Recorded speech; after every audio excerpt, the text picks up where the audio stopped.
안녕하십니까. 채널 후 곽보현입니다.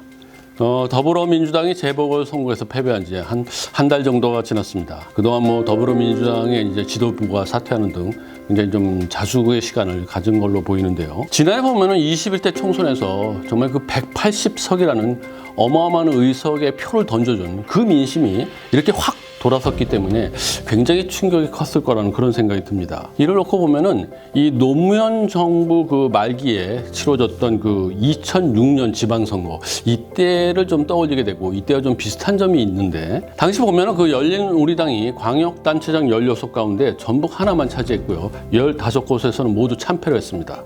그리고 이제 그 이듬해에는 한나라당에게 정권을 넘겨줬었죠. 그래서 오늘은 그 민주당이 내년 3월에 치러지는 대선에서 정말 정권 재창출을 해내기 위해서는 과연 무엇을 해야 될지 이것을 노무현의 참여정부 때와 비교하면서 분석하는 그런 시간을 좀 가져보도록 하겠습니다. 오늘 제 옆에는 비즈니스포스트의 성보미 기자가 자리를 함께 했습니다. 안녕하세요. 비즈니스포스트 성보미 기자입니다. 네, 성 기자. 일각에서 보면요, 이번 4.7 재보궐선거의 민주당 참패를 놓고 그 노무현 참여정부 임기 말에 치러진 그 2006년 지방선거를 떠올리면서 이게 그때하고 같은 길을 가는 거 아니냐.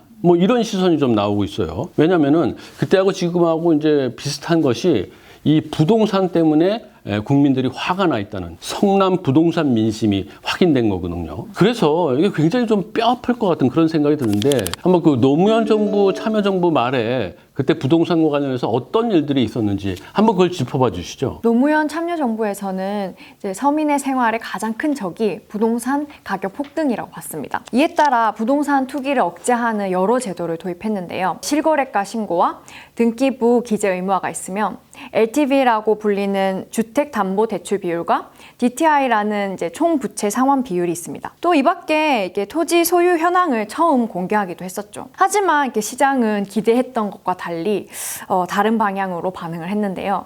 노무현 참여정부 임기 5년 동안 아파트 가격을 기준으로 전국 33.8%가 올랐으며 서울은 56.6%, 강남은 무려 67%나 급등했다는 통계가 나오기도 했습니다. 결국 집값이 치솟자 서민들의 주거 비용 부담은 늘었고 양극화가 심해져 이제 화난 부동산 민심을 가라앉히지 못했습니다. 결국 2007년 대선에서 한나라당에게 정권을 내주고 말았죠. 그래서 그 민주당 내에서도 지금 그 부동산 정책에서 실패한 부분은 확실하게 반성을 하고 지금 그 부동산 정책이 주택 공급 정책으로 이제 전환이 됐거든요.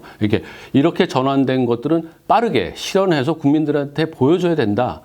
이런 얘기들이 계속 나오고 있는 것 같습니다. 부동산 정책은 하루아침에 성과물을 낼 수 있는 것이 아니기 때문에 어려움은 따르겠지만 꾸준히 공급을 늘려나가는 모습을 확실하게 보여줄 필요가 있습니다. 홍남기 경제부총리 겸 기획부 장관은 이제 정부의 공급 의지를 강조하는 이런 이야기를 했는데요.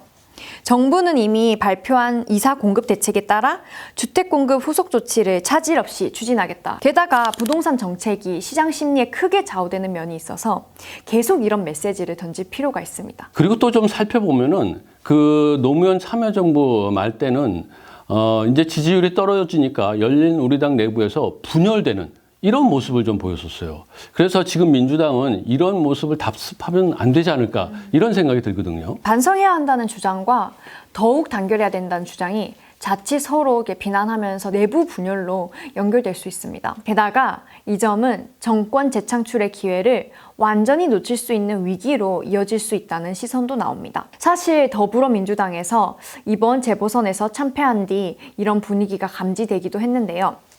민주당 초선 의원들은 더민초라는 모임을 만들고 성비위와 관련해 진정한 사과를 내놓아야 한다 라고 목소리를 높이며 쇄신 요구안을 내놓았습니다. 네, 그렇군요. 처음에는 이제 싸우는 것 같았다가 지금 좀 진정된 그런 분위기군요. 그리고 또 생각해 보면은 지금 문재인 정부의 이게 많은 인사들이 과거 노무현 참여정부에서도 같이 일했었던 그런 인물들이 많이 있거든요. 그러니까 그때 있었던 일들을 다 몸소 체험했었던 그런 인물들입니다. 내년 대선까지 한 10개월 정도 이제 남은 상황인데 그때의 전철을 밟지 않고 이제는 좀 잘 다지면서 다른 길을 갈 수도 있지 않을까 이런 그 분석도 나오고 있거든요. 말씀하신 대로 정부와 여당의 관계가 좀 관계에서 차이를 보이는데요. 더불어민주당은 이해찬 전 대표 시절부터 한 팀을 강조해 오면서 분열을 극도로 경계하고 있습니다. 과거 열린우리당이 내부 분열을 하는 모습을 보였는데요. 이 점을 통해서 아무래도 이제 배워서 학습 효과가 나타난 건 아닌가 이런 의견이 있습니다. 게다가 문재인 대통령의 이제 지지율도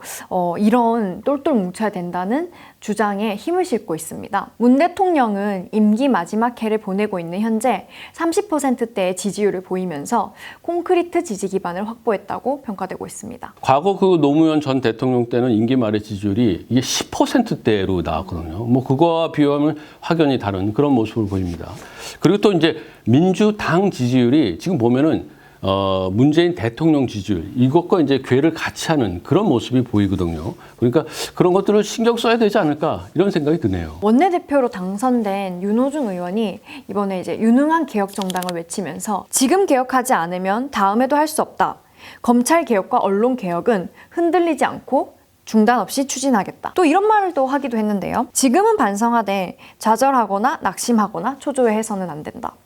지금은 대선 승리를 위해 전진해야 할 때다. 이렇게 얘기를 하면서 많은 의원들을 독려하기도 했습니다. 이 내부 분열, 특히 이제 대선을 앞두고 있는 상황에서 이 내부 분열이 나오면은 이게 굉장히 위험하거든요. 그래서 그런 걸 잘 알고 있기 때문에 지금 계속 다지고 있지 않나 뭐 이런 생각이 드네요. 앞으로 이게 이제 어떻게 더 전개될지 저희들이 좀 더 지켜보기로 하고요. 노무현 참여정부와 그리고 문재인 정부에 비교할 때 좀 특이한 상황이 있습니다. 뭐냐면은 이 문재인 정부가 가지고 있는 특수 상황이 바로 이 코로나19라는 이런 상황입니다. 방역이 반드시 필요하니까 어쩔 수 없이 이제 사회적 거리두기 뭐 이런 것들을 하거든요. 특히 이제 자영업자나 이제 소상공인들은 이제 생활고가 시작됐는데 이게 이제 계속 누적되다 보니까 지금은 이제 폭발 직전까지 와 있는 것 같습니다. 그래서 코로나19라는 이 상황이 국민의 그 생명과도 직결된 문제이지만 동시에 경제적 문제이기도 합니다. 그래서 이와 같은 상황을 어떻게 잘 극복하느냐 이것이 대선을 앞두고 막판 민심에 큰 변수가 될 수 있다. 뭐 이렇게 볼 수 있을 것 같습니다. 실제로 문재인 대통령은 코로나19로 지지율이 크게 요동치고 있습니다. 코로나19가 발생한 뒤 이제 마스크 착용, 선별 진료소를 통한 신속화 검사 등으로 초기 대응에 성공했다는 평가를 받으면서 K-방역의 우수성을 널리 알렸죠. 이 당시 문재인 대통령의 지지율을 살펴보면 2020년 4월 초에는 지지율이 50% 후반까지 치솟았습니다. 그런데 불과 1년 만에 최근 문 대통령의 지지율은 30% 초반까지 확 떨어졌는데요. 물론 성남 부동산 민심이 크게 작용했지만 4월 말 기준 백신 접종률은 3%를 보이고 있는데요. 백신 접종이 너무 늦었다라는 평가가 나오면서 이런 점도 이제 영향을 미치지 않았나 이런 분석이 나오고 있습니다. 어쨌든 그런데도 정부에서는 11월까지는 집단 면역을 반드시 이뤄내겠다 뭐 이렇게 선포를 한 상황이거든요. 그래서 지금은 백신 접종률이 좀 낮아서 지지율이 떨어졌다. 하지만 나중에 그런 것들을 달성을 해놓으면은 오히려 다음 대선 직전에 그 여당의 지지율을 끌어올리는데 큰 원동력으로 작용하지 않을까. 뭐 이런 생각도 드네요. 문재인 정부는 앞서 재보선 패배의 책임을 이제 지면서 청와대 참모진을 교체했습니다. 이때 방역기획관을 신설하고 김오란 국립암센터 교수를 앉히면서 코로나19 극복에 사활을 걸었죠. 약속한 대로 11월 집단 면역을 이뤄낸다면 대선을 앞두고 지지율 반등을 노릴 여지도 충분히 있습니다. 하지만 이제 집단 면역 이외에도 큰 변수가 하나 더 있습니다. 자영업자와 소상공인들의 생활고 문제인데요. 사실 이 문제는 문재인 정부 초기부터 이제 시행됐던 소득 주도 성장 정책에서부터 논란이 됐습니다. 그래서 내년 대선까지 끝까지 긴장을 놓치면 안 되는 그런 아주 중요한 변수가 될 수 있죠. 근데 사실 그 변수는 물론 중요합니다. 그러나 그것보다 더 중요한 걸 우리가 생각해 보면은 바로 그 대선 후보 그 자신의 그 역량이라고 할 수 있을 것 같거든요. 무엇보다도 대선 후보가 가장 중요한 게 그 지금 이 시대에 국민들이 과연 무엇을 원하는지 그걸 정확하게 읽어내고 그리고 국민과 공감해내는 그 능력 이게 아닌가 이런 생각이 들어요. 사실 노무현 참여정부가 정권 재창출에 실패한 요인으로는 차기 대선 주자였던 정동영 후보의 공감 능력이 부족했다는 평가가 많이 있습니다. 정 후보는 당시 부패 척결을 내세우면서 이명박 후보의 BBK 관련 의혹을 겨냥했습니다. 거기에 참여정부 시절 통일부 장관의 경험을 살려서 이른바 평화가 돈이다 라고 주장하며 평화와 통일 로 이제 국민들에게 지지를 호소했었죠. 당시 대선을 2달 앞두고 정 후보의 지지율은 17.8%에 그쳤습니다. 반대로 상대 후보였던 이명박 한나라당 후보는 지지율을 52% 보이며 정 후보를 크게 앞질렀습니다. 근데 그 이전에 노무현 전 대통령이 이제 대통령에 당선됐을 때 그 당시를 좀 생각해 보면은 그 당시 노무현 후보가 그 개인 역량으로 이런 것들을 이끌어내지 않았나 이런 생각이 좀 들어요. 노무현 전 대통령은 바로 그 전에 이제 김대중 국민의 정부에서 정권 재창출을 성공시킨 바로 그 장본인이었거든요. 그 당시를 좀 생각해 보면은 노무현 전 대통령은 자신이 그 스스로 걸어온 길을 통해서 자신이 주장했었던 말을 정확하게 모두 보여줘서 국민의 마음을 사로잡았던 것 아닌가 이런 생각이 듭니다. 그때 보면 이제 노 전 대통령은 지역주의 타파를 가장 먼저 외쳤어요. 그 당시에 이제 민주당에서는 이제 사지 가면은 이제 다 죽는다 이렇게 표현됐었던 부산에 자진해서 이제 나가고 계속해서 끊임없이 도전을 했죠. 그래서 별명으로 이제 바보 노무현 이런 말까지 이제 들었었는데 당시 그 노무현 전 대통령은 지역구가 서울 종로구였어요. 여기서 나오면 되는데 자진해서 이제 부산으로 내려갔습니다. 그리고 이제 지역주의는 어떻게든 타파해야 된다 이렇게 강조하고 스스로 이제 실천하는 모습을 보여줬죠.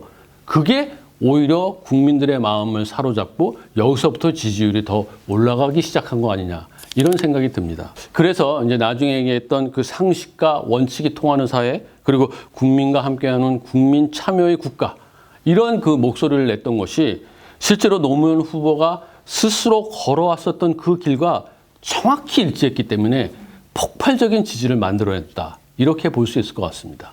이 점 때문에 여야에서 다음 대선 주자로 거론되는 인물들이 앞으로 국민의 마음을 잘 읽어내고 이렇게 공감할 수 있는지 지켜볼 필요가 있습니다. 현재 여권과 야권에서 각각 선두를 달리는 이재명 경기지사와 윤석열 전 검찰총장을 보면요. 우선 이 지사는 기본소득, 기본주택, 기본대출 등 기본 시리즈를 내놓으며 자기만의 이제 정책 브랜드를 구축한 점이 돋보입니다. 반대로 이제 윤 전 총장은 이 지사와 달리 경제 면에서는 이제 능력을 평가하기 어려운 상황입니다. 그 이유가 20년 넘도록 오직 이제 검사를 지낸 사람이라 경제 정책과 관련해서 이제 능력을 검증할 기회가 없었던 거죠. 아직 대선 후보들이 이제 공식화된 상황이 아니기 때문에 후보 역량을 염두에 두고 좀 더 지켜보도록 하겠습니다. 지금 대선 후보가 다 확정된 게 아니고 앞으로 이제 여러 인물들이 더 계속 나올 테니까 저희들이 계속 좀 봐야겠죠. 그런데 여기서 그 민주당에서 그 일찌감치 이재명 지사 1인으로 독주하는 이 체제가 굳혀지는 게 오히려 바람직하지 않을 수도 있다. 이제 이런 얘기가 나오거든요. 왜냐하면은 이재명 지사가 다른 유력한 후보와 함께 치열하게 경쟁하는 이런 모습을 보여야 그 대선을 위한 경선에서 흥행할 수 있다. 이런 분석이 나올 수 있는 거거든요. 이것 때문에 정세균 전 총리나 또 임종석 전 대통령 비서실장 이런 인물들이 대권에 도전하겠다. 이런 모습들을 좀 보이고 움직임이 있는 것 같아요. 그리고 또 이제 유시민 노무현 재단 이사장도 본인은 계속 아니라고 얘기하지만 주변에서 나와야 되지 않냐 이런 얘기도 나오고 있어서 앞으로 어떤 인물들이 어떻게 등장할지 저희들이 계속 지켜봐야 될 것 같습니다. 이런 여러 후보들이 앞으로 약진하면서 결국 민주당 경선에 이제 흥행을 이끌어야 될 텐데요. 사실 근데 또 여기서도 중요한 것은 바로 국민의 마음을 정확하게 읽고 국민들이 원하는 것을 이렇게 집어내야 된다는 것입니다. 정동영 후보처럼 이제 신년만을 강하게 주장하고 국민들이 원하는 것과 이제 멀어진다면 결국 그들만의 리그로 전락할 뿐 정권 재창출에는 이제 실패하고 말 것입니다. 네, 그렇군요. 지금까지 저희들은 그 재보선이 끝난 다음에 그 문재인 정부의 마지막 1년을 놓고 과거 그 노무현 참여정부를 통해서 어떤 것들을 배울 수 있는지 어떤 것이 같고 어떤 것이 다른지 이런 것들을 분석해보는 그런 시간을 가졌는데요. 앞으로 더불어민주당에서도 여러 이제 대선 후보들이 등장을 하고 점점 그 윤곽이 분명해지는 시기가 올 텐데요. 그리고 또 이제 대선을 위한 경선도 치러지게 될 겁니다. 네, 앞으로 채널 후에서는 다음 대선까지 정치권의 움직임을 집중적으로 분석하고 여러분에게 자세하게 설명하는 그런 시간을 계속 갖도록 하겠습니다. 여러분 끝까지 시청해 주셔서 대단히 감사합니다.